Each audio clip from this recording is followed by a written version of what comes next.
mm. Yeah, there we go. That's perfect. That'll warm my voice up for the video. Yeah, I'm a little bit sick today, boys, so if my voice does sound weird, that's exactly why. But anyways, gather in, gather in. We're talking about Rune Slayer. You guys already know what's up. Well, you don't already know what's up. I'm going to be explaining that in today's video. Basically, there's a lot of stuff going on with the game, and it's not good stuff. It's actually some bad stuff. As you guys may or may not know, Rune Slayer has been closed for like the past 4 months, and what we were told as a community, we were told that the developers are working on the update, and that we should just wait ample time and the update will release. So they kept on feeding us those announcements for months and months, and then it kind of just went radio silent. And leading up to now, the developers were working on the update, but now the owners are back. The owners that were never touching the game, like, pretty much since it released. They made the game and then left it. Like, the only interaction we had with the owners is literally them asking us for followers or asking us to do something for their gain. There was literally no, like, hey, this update's gonna be out, or what would you guys like for the next update? The owners didn't do any of that. They kind of just sat in the background and watched their dev team work, right? So, in that situation, what would you expect the owners to do? You'd probably just expect them to keep doing that because they're making money off the game. They don't have to do anything, but instead of doing that, while the developers have been working on this update, they all got fired when the update gets close to being done, and now the developers are all off the team, but their work is still there. And the owners are putting like new developers in to like finish the job on the update, and apparently the update got a lot of the like stuff that was going to be in it cut out. So they shrunk the update, got rid of the entire dev team, and then started hiring new devs. There we go. There we go. That's what I like to see. These are the same people who made hundreds of thousands of dollars coming back randomly, cutting the update short, and then firing the entire dev team. You guys have really put the icing on the cake. Like, you couldn't have done it any better. I don't know if I should be using the word firing because we do have this screenshot right here, which is part of the basis of my information. Spider Lily, thank you for sending this in. But yeah, this is a screenshot of Spider Lily and Onyx's DMs. Onyx being one of the lead developers along with Amon at the time. Basically, Onyx says here that there was some conflicts with the owners, in between the owners and the dev team, where the dev team wanted to work on the update more, the owners wanted to release it as soon as possible, and in turn from this, the entire dev team left.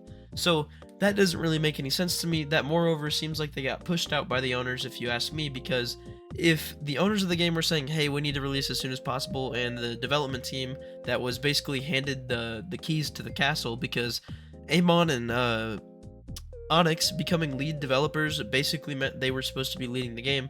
So the owners coming in and saying they wanted to release the game as soon as possible, that doesn't really seem as big of a deal as it makes it out to be, because if that's such a big deal that everyone left, then like I feel like there's more to the story, right?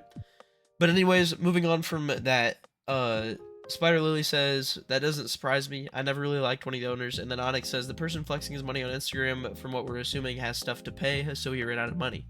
So basically, he's saying that the developer's saving because he's the one flexing money on Instagram.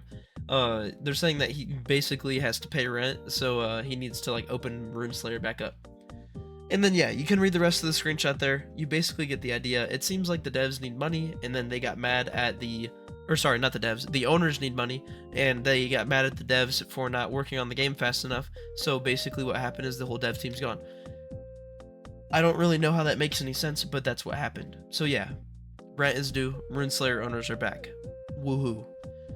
There is some other stuff I want to talk about in the video, because I don't even like know what to say about that whole situation, because it just seems like Rune Slayer is just, I don't know how excited I am for the update, because like with all this information now in my head, it's like if this update's even good, then the next update isn't going to be made by the same developers, so I don't know what they're really expecting over at the Rune Slayer headquarters over there.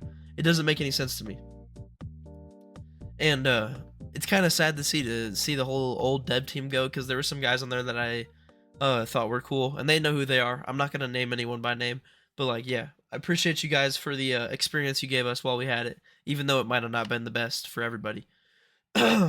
Anyways, moving on past that, because that situation is kind of fully explained now, I want to explain some other stuff that was happening before this whole fiasco took place. So the old dungeon pictures, like dungeon sneaks for that update, and it was kind of near the time of Tundra, they were basically fake because we got new sneak peeks recently of stuff that the developer Tom D. Fresh made. He's one of like the newer developers. I'm not sure that he's on the team anymore because I can't find his name in the Discord, I don't think. But yeah, I'll update you guys on that with something on the screen right now if I figure out otherwise. But yeah, basically, he made a new version of the dungeon, and this led me to wonder why the hell is there a new version of the dungeon when there was already one made. So basically, the answer is because a developer told me that the old dungeon sneaks were basically completely fake and fabricated for hype, and that the newer ones are the actual dungeon that we'd be playing in as players. So yeah, I thought that was interesting. We basically just got lied to for no reason. Another thing that has been delaying the updates, because I got this written down, is just the game's optimization, and it was an issue because it was John's first game. So, Rune Slayer had very bad optimization, which led to a lot of the updates being delayed or messed with because of the fact that it was made very, very poorly optimized. And with them getting rid of the whole dev team, I can't imagine that's going to get any better. But yeah, that's another thing I wanted to say. And yeah, I think that's about it. I think that's gonna be about it. I think I already talked. I don't know if I talked about the type soul devs, but it was interesting because they were basically just making specs instead of actually working on Rune Slayer. But that's a story for another day. I think I got everything off my chest that I wanted to talk about today. And yeah, Rune Slayer looks like it's cooked. Maybe the update will be really good, and maybe everything I said today won't be as meaningful, but what I will leave you with is the fact that you guys are some greedy bastards over at the Rune Slayer owner, Savin. I don't know if this is only you. I've heard that Sin is a pretty chill guy, according to other people. John doesn't seem involved at all, so I don't really know what his situation is. But Savin, you seem like you're being greedy, bro. I'm not going to judge you personally because I don't know you personally. This is your online persona, and this is my online persona. So, hey, online persona to online persona. I don't know what the fuck you're doing over there, but I don't know why you're so damn greedy. I don't know why the whole dev team left because of something you did. And yeah. Hey, keep grinding on Instagram though, bro. Hope you have a good one. And yeah, to everyone watching, this might be my last Rune Slayer vid for a while. I expect the game to release probably within the next 1 to 2 months. And yeah, I appreciate you guys for watching. I'm sick as shit, so I'm gonna go finish editing this video with whatever strength I have left. But yeah, with that, no words out.